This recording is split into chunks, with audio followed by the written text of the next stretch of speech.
Okay, so how does money get made? Well, let me tell you.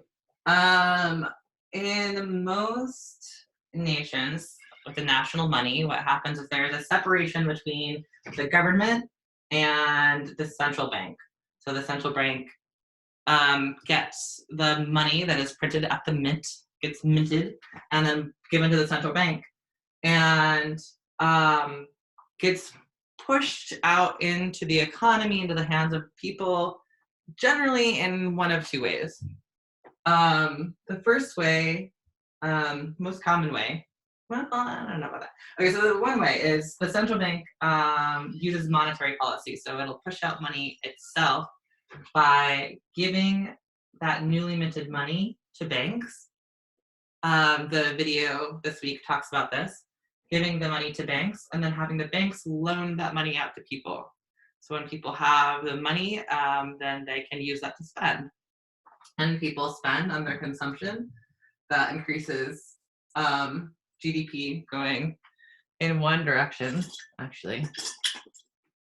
We have people getting loans and increasing their consumption. Just know that this is an arrow that is now pointing to GDP. And that increase in GDP of that consumption allows businesses to increase their investment and grow, right? And as they invest and grow, they buy more labor time from people. This arrow, this is this circle cycle going this way.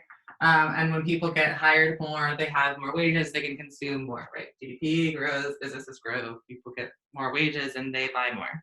Okay, so that's how one way that works. That money could also be lent out to businesses, and then we have the arrows going the other way. So businesses are able to get money from the banks at lower interest rates because there's more money available. They increase their investment, which increases GDP. That increased investment results in the creation of more jobs, more opportunities, and that increased opportunity translates into more investment for businesses. So whichever way those loans, whether those loans get into the hands of people, individuals and households, or into corporations and businesses, that influx of money can generate an increase in GDP.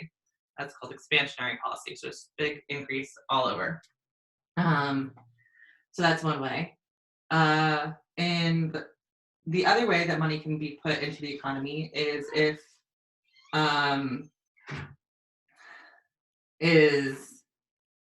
instead the mint makes the money and the U.S. Treasury, so the government, right? In this case, we're thinking about the U.S. Treasury. The purse of the government issues a Treasury bill, which is essentially an IOU, and it issues the IOU to the central bank this time. And that money that the central bank had, that in previous cases it would just be giving straight to the banks, like in a bank bailout, or in just general everyday dealings of how the central bank works. Instead, that money is going to the U.S. Treasury, and the U.S. Treasury now owes money to the central bank. So in that way, it becomes an asset to the U.S. government that they have this new money that's just newly been minted. It also becomes a liability to the central bank that they're supposed to, at some point, pay that back. So when we talk about debt growth, there's a lot of differences of opinion, because in the same way that we looked at monetary policy can lead to GDP increases one way or the other, fiscal policy can do the same, lead to increases one way or the other by influencing the pocketbooks of the individuals, allowing them to buy more, consume more, grow more businesses, et cetera, et cetera.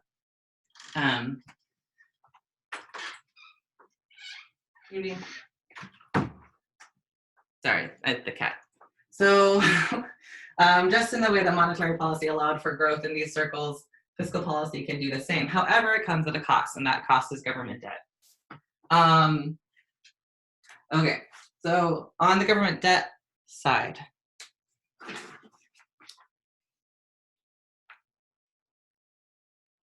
on the government debt side.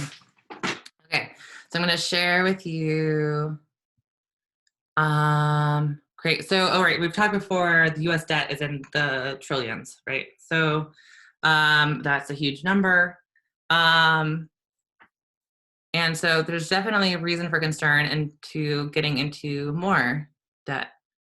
But if you look at the screen now, you can see all of the debt.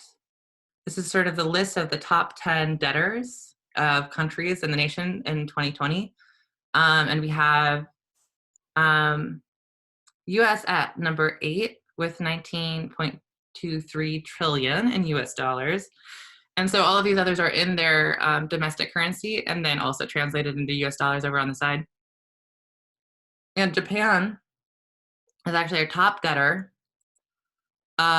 with 9 quadrillion US dollars in 2020. And Greece, right, is not a huge surprise, is number 2. But we don't really think about Japan as a country that is struggling in any kind of economic sense.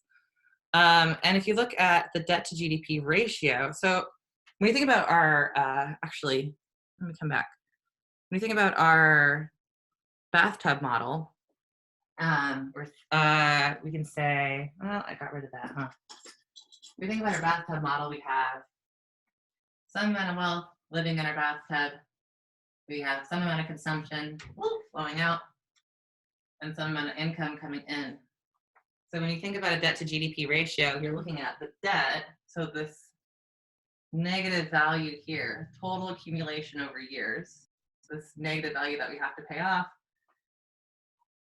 as a percentage of GDP, which is essentially what's coming in. So if this is what we have to pay off, and this is what we have to pay in, think for a second, pause if you want, what the relationship of these two is. So if my debt to GDP ratio is 100%, so that means that the amount of total debt I hold is the same as the amount of income I make in 1 year. So if I were to divert all of my income into paying off my debt, it would take all of it to do it in 1 year, right?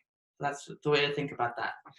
Okay, so if I go back to this resource, and I will put this up on Blackboard for you. Where are you at? There you are. Okay. When I look at the debt to GDP ratio, here's US. Done here with it's 106.7, so slightly over 100% debt to GDP ratio. Right below it, we have some right of the EU countries here, and then right above it we have again Japan in the number 1 spot here with a debt to GDP ratio of 237%. So that's more than twice the debt to GDP ratio that the United States holds. Okay. And it doesn't seem to be causing a problem for them. Okay, so why? Good question. And it depends a little bit on what your theory is. So one thing to keep in mind is that like any two countries are different in countless ways. And so it's really difficult to make extrapolations from one country to another. It's hard to say, well, the US did this, so Japan should do that. Japan did this, so the US should do that. It's hard to do. But one thing that we can think about is this idea of full employment, which we kind of barely have talked about. But one of the concerns about engaging in expansionary fiscal or monetary policy, anything that increases the amount of funds available to people and businesses, is that it will have an expansionary effect not on real GDP, but on inflation. So that is to say that all of this extra dollars that are now floating around the economy, they're not so much being used to buy extra stuff, they're just being used towards the increasing costs of all the stuff. So if we have twice as many dollars in circulation, we could buy twice as many things. That would increase our GDP by 2. Or everything could be twice as expensive. We just buy the same stuff, but with twice as many dollars. So that's the part of the debate about whether or not expansionary fiscal and monetary policy is a good idea. Is that the sphere that it moves to inflation? In part because inflation on its own, it is troublesome. So the increasing of the price level isn't just inconvenient. It can cause some economies to move into disarray, which is where when you think about the Venezuelan case or Germany in the interwar period, those large hyperinflation places also tended to associate with a loss of belief in the dollar or in the local currency. So a number of nations now, if they lose faith in the currency, tend to ditch their local currency and move to US dollars because US is backing dollar. So if the US dollar is subject to hyperinflationary pressures, as prices growing and growing and growing, then that means that not only the US economy would be subject to a loss of value in the money that we hold in our pockets, but that several other nations would as well, because it's a background. It's our backing currency at present. Okay. So that's one of the concerns about inflation. Okay. So how do we get to inflation instead of an increase in GDP, right? So I said we can have these expansionary policies. It can go one of these two ways. Why would it go one or the other? This so cost push is one of the ways. And it's what we often see as, or is one of the arguments against the $15 minimum wage. So the $15 minimum wage means that employers have to pay out more money to their employees, which means that their cost of operations becomes more expensive. And in order to fund their cost of operations, they're going to have to increase the prices on the goods they make. And if that happens across the whole economy and all of the prices get increased, then that $15 minimum wage is no longer worth as much. And so people are going to want to bargain for a higher nominal minimum wage so that they can have more nominal dollars to buy these higher nominal costs. But then as a result, those prices are going to go again. And so that nominal higher minimum wage is going to be worth less in real terms again, right? So that's that movement from costs increasing, prices increasing, and then wages needing to increase is our cost push inflation. Demand pull on the other side is what we're concerned about, or what people are concerned about now. So in terms of the expansionary fiscal policy to put money in the hands of people who don't have money, there is a concern about demand pull inflation. And the way that demand pull inflation works is because people have more money, so you can think of it as wages, but really in this form it's coming in transfers. So people have more money, and so they're buying more things. And because they're buying more things, businesses see that and they raise their prices. And because the prices of different goods have gone up, that means that the price of production is going to go up, because when I produce shoes, I need inputs, right? I need shoelaces and grommets and all that stuff. So as prices go up, the cost of production go up, and so then that we have again pressure on that real wage. So we have bigger demands on that real wage. So what we're afraid of is that because more people are going to be demanding goods, the price of goods will go up, and that we'll find ourselves in another cycle that will eat up all of these extra dollars that we're making and putting into the economy in terms of the price level rather than in terms of real GDP. So that's the concern there. Okay. Well, I still didn't actually tell you why we would think that it would either happen to the prices in terms of inflation or in terms of the growth of GDP. So what is the difference? Well, and it comes to largely theory. So in the mainstream view, right, we think that That's the, the free market economists, especially the neoclassicals. Um, we believe that the economy is always operating at full employment. Okay, so full employment, what's that? Full employment means that it's the full employment of all of the resources. All of the resources are being employed. To say that like our machines are at full capacity, and not even full capacity, but our machines are at a comfortable, expansive capacity. Because remember, in that mainstream view, where we believe more is more, right? So there's no idea that we would move at half capacity for any reason, unless if we didn't have to. So we're always doing as much as we possibly can to, some limit. We're going home so that we can sleep, so that we can do it again, right? But and there are times, usually during war period, where we go over full capacity and we build more things than can really sustain for a long period of time and go into periods of exhaustion. But all that aside, in the mainstream view, we believe that we want more, we always want more, we're going to have more, we need it in a material sense. Okay, right.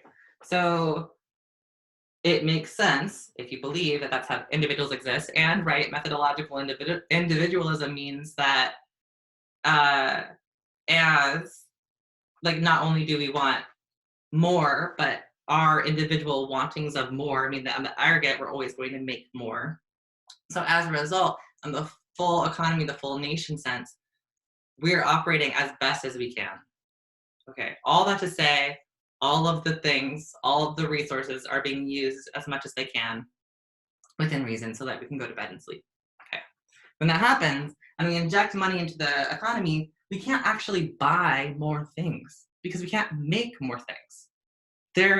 We're making all the things that we can make. That's the definition of the full employment of resources. So if we're fully employing all of our resources, then there's no way that we could grow our GDP by making money. The money had absolutely no impact on how many resources we have. The only way that we could grow our GDP is by making more resources so that we can fully employ those new resources, right? There's just no way to use money to impact our actual real amount of things that we're exchanging. So in that case, we have all this extra money that comes into our economy and it just bids up the prices. We only have so many things. We have no more toilet paper on the shelves, and now toilet paper is very expensive. I heard someone say that like a bottle of rubbing alcohol somewhere was like $10. Like so, like that kind of thing, which is also called price gouging, and it's like kind of different, but it's the main principle, right? We have less stuff.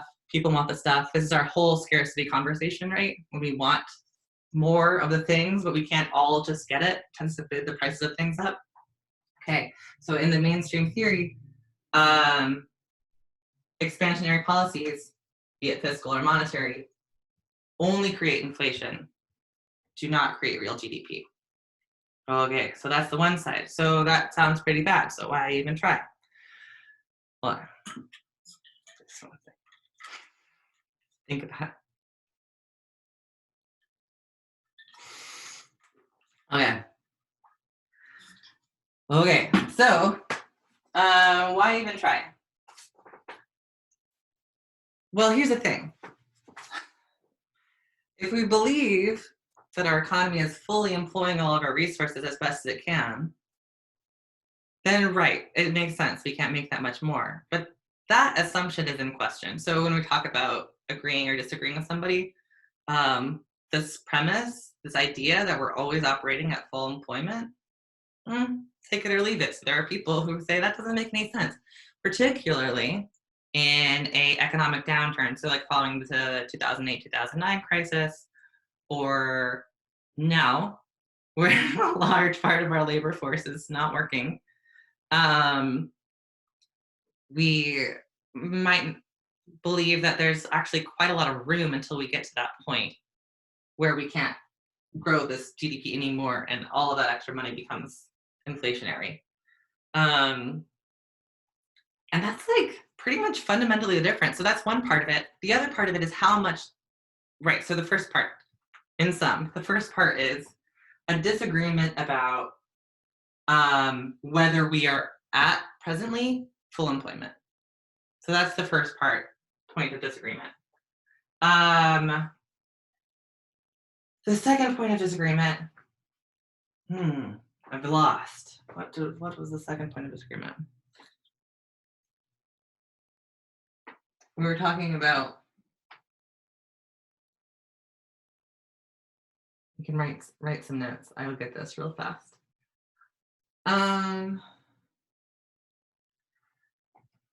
Debt. Okay, so we were talking about Japan, we were talking about the US. So there's also disagreement about how much debt a country can finance. Okay. And that kind of comes into this more or less ephemeral nature of money. And I want to be clear that that economists are generally very, very adamant about the role of money. And they're not usually in agreement. So I'm going to give you an answer to what happens here and what's good for debt, but it's highly contended. And if you read an economist talking about debt, they will very emphatically give you their opinion and tell you how it is right. And that's where the whole assumptions logic thing is on you to interpret. Does this value of the person writing make sense to me? All that stuff. Does their logic make sense? What have they left out? Et cetera, et cetera. Okay. So in that spirit, you will hear some economists say nations are like households, and you will hear some economists say nations are not like households. Okay. So if a nation's like a household, then if you accumulate enough debt, eventually somebody is going to come and knock on your door and harass you and call you and garnish your wages and take your money any way they possibly can, right? In this way, governments are not, in this way, the US government is not like a household. I'm giving pause, right? Because there are nations that are beholden to debt held by other nations. And when nations are in debt that is held, right? That liability is held by other nations. Sometimes that other nations puts conditions on that other economic power. I'm being really vague right now, but what I'm thinking about is, and for example, structural adjustment programs, which we will get to after the break. But agreements between high-income and low-income nations, where low-income nations take on a loan from a high-income nation, and if they can't pay it back, high-income nations do have ways of collecting, more or less. Okay. But in the US government, that's generally not true. Despite the fact that we do have a whole lot of loans from other nations, that doesn't seem to be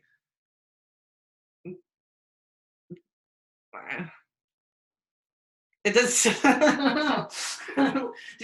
there's not the same thing happening there. That's so rich. I would love for you, actually. I would really love for you to fill in the blank there in the discussion boards with what you think. Because it's not a straight answer. All right, so where was I? Oh, we were talking about debt. Right. So right. The US government is not like households in that nobody is coming to come collect our debt, even though we do actually owe debt to other nations. The second part is how much of that debt is owned nationally. And though we do own debt to other nations, a lot of our debt is owned nationally. And in fact, most of our debt is owned by people in the nation, which is to say that much like much of the loans that the nation holds are in the form of government bonds or other government securities, where it's IOUs to different things, but the person that they're going to be paying back is a US national. So as long as US nationals are willing to hold US debt without knocking down the doors of the US government, the US government's dollars will be protected. And so that debt is okay. And also that when it does eventually get paid, it's going to be a boost to the US local economy because the payment is not going overseas, it's going back and staying in circulation inside the United States. Okay. Um, the other thing that governments can do that individual households can't do is they can issue more debt to pay off previous debt. Well, households kind of can. Like I can get a new credit card to pay off my old credit card. When a household does that, the interest rates usually get worse. Um, and to some extent, nations don't have that same problem as long as people continue to believe in the value of the currency. So, what the US does is it issues bonds to people. Then it's time for them to pay those bonds. So, they pull money out of the treasury, pay it off the people. And if they don't have enough money in the treasury to do it, they just issue new bonds to different people, right? Whereas individuals don't have that same ability to continue to issue new bonds. Is when it's a government, as long as the government continues to pay off those bonds when they're due, we continue to believe in the value of the government. For individuals, sometimes that works, sometimes it doesn't, depending on what your other credit situations are. If you make all of your credit payments, sometimes your credit gets better, and that credit score means that you can get better loans. So even though you're constantly living in a state of loans, as long as you're paying off what you owe at the right time, uh, you can actually have access to more in the future. I suppose in that way they're kind of the same. I don't know. Maybe that's another question for the discussion boards. Are households and nations the same when it comes to finance? Why not? Okay. Um, so I think that's plenty here. I would love to know what you're thinking about any of this. For the midterm, this content will hopefully be useful for that. I also sort of suggest watching the videos that I assigned that are like pretty short. And they're in course materials for week 8. Interspersed with all of this because those are clear and much better produced and very short. But yeah, and then again, I'll be available in my office hours. The instructions of how to log on to that are in the announcements on Blackboard. You can come on your own or with a group or whatever. And best of luck with everything. This is the last content until after the break. So I will check in again with you then, but email me whenever. Okay.